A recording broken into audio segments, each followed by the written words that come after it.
Hello everyone, selection तक with Himanshi में आप सभी का स्वागत है। आज एसएससी जीडी एग्ज़ाम्स की फर्स्ट शिफ्ट का जो है हम इस वीडियो में एनालिसिस करने वाले हैं। आज जो जीके का लेवल देखने के लिए मिला है वो कंपैरिजन जितनी भी शिफ्ट हुई है अभी तक उसमें से थोड़ा हार्ड देखने के लिए कह सकते हैं, क्योंकि जो पीछे शिफ्ट एग्ज़ाम हुए हैं उनमें जीके क्वेश्चन कुछ आसान थे। बस 4 से लेके 5 क्वेश्चन ऐसे थे जो थोड़े घुमा के या टफ लैंग्वेज में पूछे जा रहे थे। लेकिन आज की जो फर्स्ट शिफ्ट देखी गई है उसका लेवल थोड़ा हाई लगा है। तो जिनका भी आने वाली शिफ्ट में एग्ज़ाम है वो इस वीडियो को ज़रूर देखें, क्योंकि ऐसा देखने को मिला है जैसा फर्स्ट शिफ्ट में पूछ लिया जाता है तो उससे ही मिलते-जुलते क्वेश्चन बाकी की शिफ्टों में पूछने के लिए मिल रहे हैं।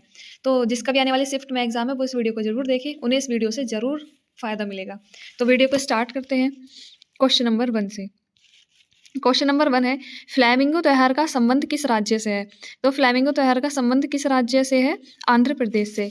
ठीक है, अब इससे कुछ मिलते-जुलते त्योहार देख लेते हैं जो एग्ज़ाम में सबसे ज़्यादा पूछे जाते हैं। पोंगल त्योहार जो है ये कहाँ का है? तमिलनाडु का। और ये भी पूछा जाता है कि इसका संबंध किससे है? तो ये फसलों का त्योहार है जो प्रकृति और सूर्य देवता को जो है धन्यवाद देने के लिए होता है। नेक्स्ट ओणम, ओणम कहाँ का है? केरल का। ये भी फसलों का त्योहार है और ये पूछा जाता है किसके स्वागत में होता है? राजा महाबली के स्वागत में। नेक्स्ट वैसाखी, वैसाखी कहाँ मनाया जाता है? पंजाब में, और ये भी फसलों का त्योहार है और इसे पंजाबी नववर्ष भी कहते हैं। नेक्स्ट लोहड़ी, लोहड़ी कहाँ का है? पंजाब का, और ये किसके कब मनाया जाता है? सर्दी के अंत का जश्न मनाने के लिए। ठीक है, तो लोहड़ी का संबंध किससे है? पंजाब से। आगे देखते हैं उगादी, उगादी कहाँ का है? कर्नाटक या आंध्र प्रदेश में होता है ये। ठीक है, और इसे क्या कहते हैं? तेलुगु और कन्नड़ नववर्ष भी कहते हैं। नेक्स्ट विशु, विशु कहाँ का त्योहार है? केरल का। ठीक है, इसे मलयालम नववर्ष भी कहा जाता है। बिहू, ये बिहू कहाँ का है? असम का। ठीक है, असमिया नववर्ष भी कहते हैं और ये 3 प्रकार का होता है बिहू। ठीक है, नेक्स्ट क्वेश्चन, क्वेश्चन नंबर 2। अभी और देख लेते हैं कुछ इंपॉर्टेंट। गणगौर ये कहाँ का है त्योहार? राजस्थान का। नुआखाई खा के उड़ गया मतलब उड़ीसा का। हॉर्नबिल उत्सव कहाँ का है? नागालैंड का। लोसर लद्दाख का, और ये क्या है? तिब्बती नववर्ष है। त्रिशूरपुरम कहाँ का है? केरल का है, और ये मंदिर उत्सव जो कि हाथियों के जुलूस के लिए जाना जाता है। यदि पूछा जाए कि हाथियों के जुलूस के लिए कौन सा त्योहार प्रसिद्ध है तो कौन सा है? Thrissur Pooram. Next question, question number 2। Ghoomar नृत्य का संबंध किस राज्य से है? तो घूमर का संबंध जो है ये किस राज्य से है? राजस्थान से।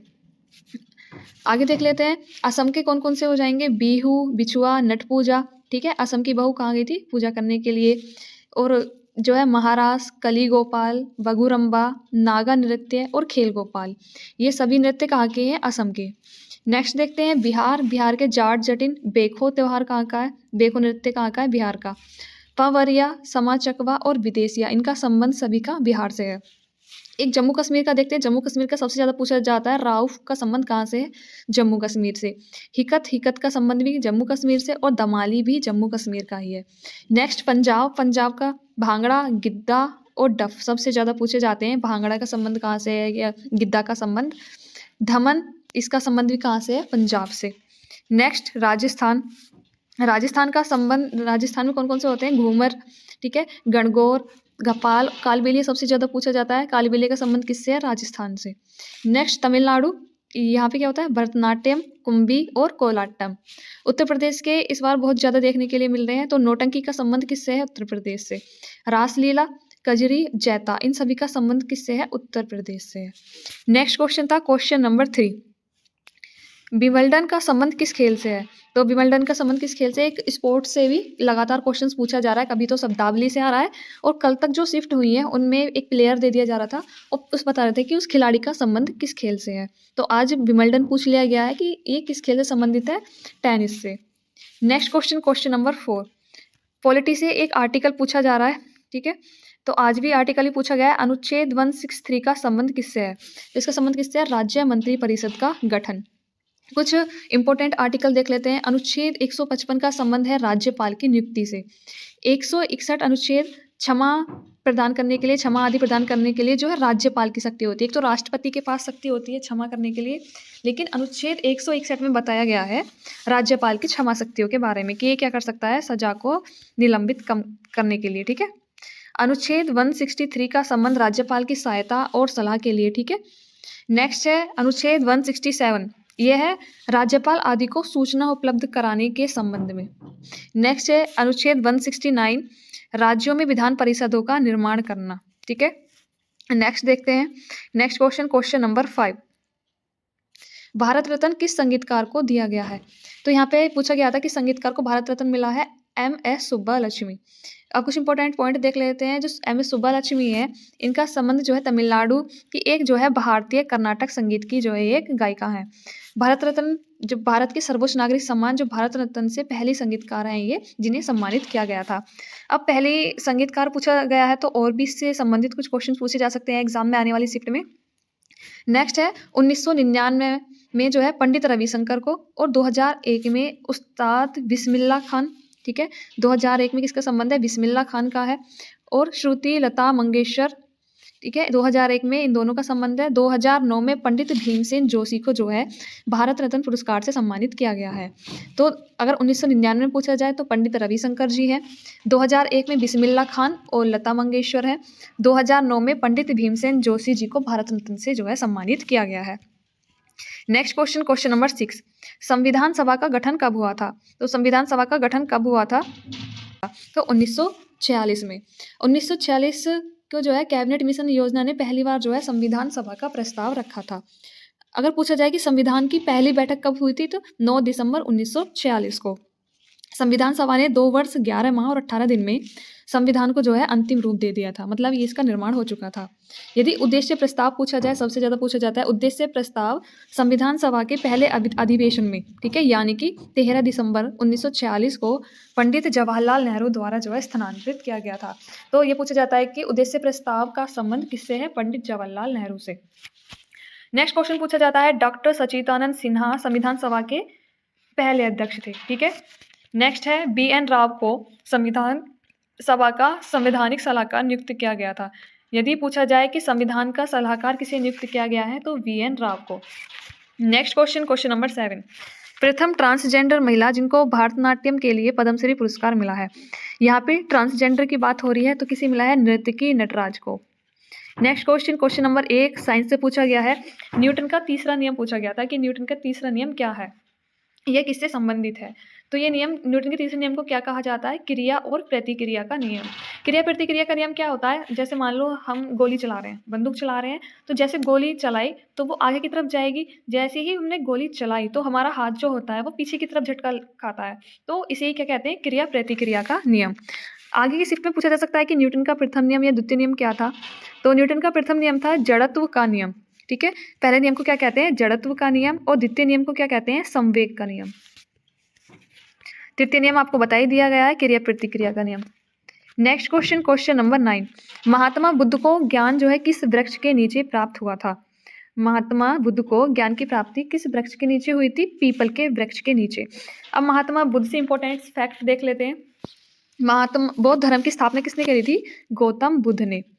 बुद्ध का जन्म 566 ईसा पूर्व में कपिल वस्तु में, ठीक है, जो कि वर्तमान में नेपाल में है, लुम्बिनी में राजकुमार सिद्धार्थ के रूप में हुआ था। ठीक है, उन्होंने जो तपस्वी बनने के लिए 29 वर्ष की आयु में अपना घर छोड़ दिया। और पूछा जाता है कि इस घटना को क्या कहा जाता है? महाविनिष्क्रमण। जब कोई अपने घर से जाएगा तो एक तरीके से विनाश ही होगा ना, तो इसे कह सकते हैं कि महाविनाशक्रमण। ठीक है, नेक्स्ट है, उन्होंने अपना पहला उपदेश वाराणसी के पास सारनाथ में दिया था।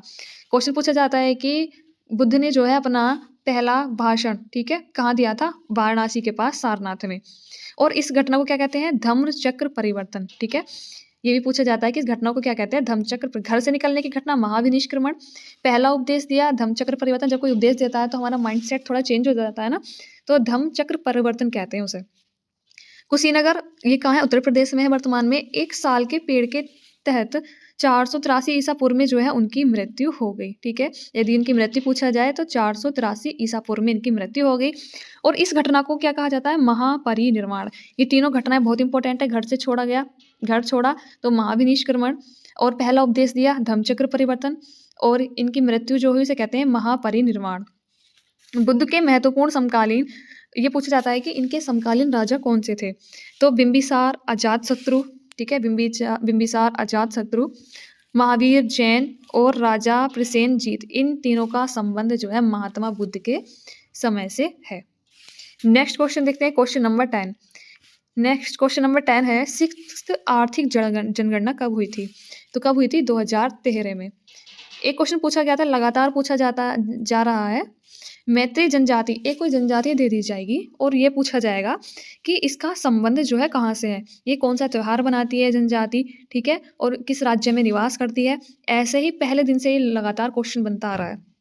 तो मैत्री जनजाति होली को तसांगों के रूप से बनाती है, ठीक है, और ये किस राज्य से संबंधित है? मणिपुर से। नेक्स्ट क्वेश्चन था, सबसे लंबा कार्यकाल किस सीएम का रहा है? तो सबसे लंबा कार्यकाल किस सीएम का रहा है? नवीन पटनायक का। अगर पहला कार्यकाल पूछा जाए, मतलब फर्स्ट नंबर पे कौन है जिनका सबसे लंबा कार्यकाल रहा है, तो वो नवीन पटनायक है। ये कंफ्यूजन था, कोई बच्चे कह रहे थे कि फर्स्ट पूछा गया था, कोई कह रहा है कि सेकंड सबसे लंबा कार्यकाल पूछा गया है। यदि सेकंड पूछा गया हो तो है वीरभद्र, ठीक है, दूसरे सबसे ज़्यादा लंबा कार्यकाल इनका रहा है। नेक्स्ट क्वेश्चन देखते हैं, क्वेश्चन नंबर 13, स्वतंत्रता के समय साक्षरता दर कितनी थी? जब हम स्वतंत्र हुए थे तो इस समय जो है साक्षरता दर कितनी थी? तो 1947 में 18% थी, ठीक है, 18% थी। कहीं कहीं कुछ 8% दिखा रहा है, कहीं 14% दिखा रहा है, वो ऑप्शन के ऊपर डिपेंड था कि क्या था वहाँ पे। तो मेरे अकॉर्डिंग यहाँ पे 18% होनी चाहिए। नेक्स्ट क्वेश्चन, किस अधिनियम द्वारा राजनेताओं को 2 साल तक हिरासत में रख सकते थे? वह कौन सा अधिनियम था जिसमें जो नेता थे उन्हें 2 साल तक आप हिरासत में रख सकते हो? तो कौन सा था? रोलेक्ट एक्ट। एक क्वेश्चन कुछ टेबल टेनिस से संबंधित था, ठीक है, ये कंफर्म नहीं था, बच्चे को पूरा नहीं पता था। टेबल टेनिस हो गया, राष्ट्रीय खेल पुरस्कार से संबंधित था, और एक गणतंत्र दिवस से संबंधित था। तो ये तीनों एग्जैक्ट हमें पता नहीं चल पाए, ठीक है, बस ये पता चला है कि इनसे संबंधित एक क्वेश्चन पूछा गया है। तो वीडियो कैसी लगी कमेंट सेक्शन में कमेंट करके ज़रूर बताना, और जिनका भी आने वाले शिफ्ट में एग्जाम है वो इस वीडियो को ज़रूर देख के जाना। इसमें जो एक्स्ट्रा फैक्ट ऐड किए हैं उनसे ज़रूर क्वेश्चन बनेगा। कल की वीडियो में मैंने फर्स्ट शिफ्ट का एनालिसिस किया और चारों शिफ्ट में क्वेश्चन उस वीडियो से ज़रूर बनाए। तो ये नहीं देखना कि हमारा एग्जाम आज है तो आज ही की शिफ्ट का देखें, कल का भी ज़रूर देखें, क्योंकि रिपीट हो रहे हैं क्वेश्चन बार बार। तो वीडियो कैसी लगी कमेंट सेक्शन में कमेंट करके ज़रूर बताना। मिलते हैं नेक्स्ट वीडियो में, जब तक के लिए जय हिंद जय भारत।